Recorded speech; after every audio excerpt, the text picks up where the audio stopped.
বৃহস্পতিবার ঈশান নামাজের পরে বিছানায় গিয়ে একটি আমল করুন, সকালে উঠেই আপনি ফলাফল দেখবেন ইনশাআল্লাহ। বৃহস্পতিবার একটি পবিত্র দিন। এই দিনে যদি কোনো বান্দা ইবাদত করে এই দিনের রাতে আল্লাহ রাব্বুল আলামিন কবুল করে নেন। প্রিয় ভাইরা আমার, এই কথাগুলো আপনারা শেয়ার করে দিবেন। শোনার মাত্রই আপনি আমল না করে সওয়াব পেতে পারেন। কিভাবে জানেন?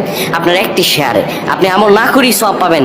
আপনার একটি শেয়ারে যদি অন্য ভাই আমল করে তার সমপরিমাণ সওয়াব আপনি পেয়ে যাবেন। রাসূল সাল্লাল্লাহু আলাইহি সাল্লাম বলেন, বাল্লিগু আন্নি ওয়ালাউ আয়া, আমার পক্ষ থেকে একটি আয়াত, একটি হাদিস যদি তোমার কাছে পৌঁছে, তুমি এটি অন্যের কাছে পৌঁছে দাও। সুবহানাল্লাহ।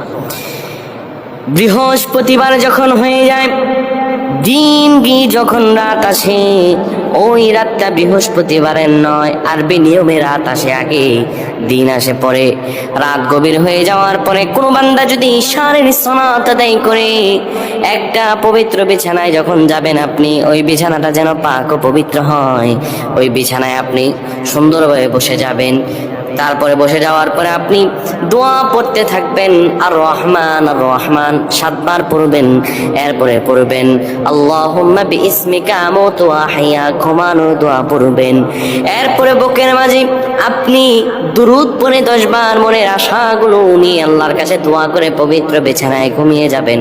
আমার আল্লাহ মুহূর্তের মাঝে আপনার দোয়াগুলো কবুল করে নেবে।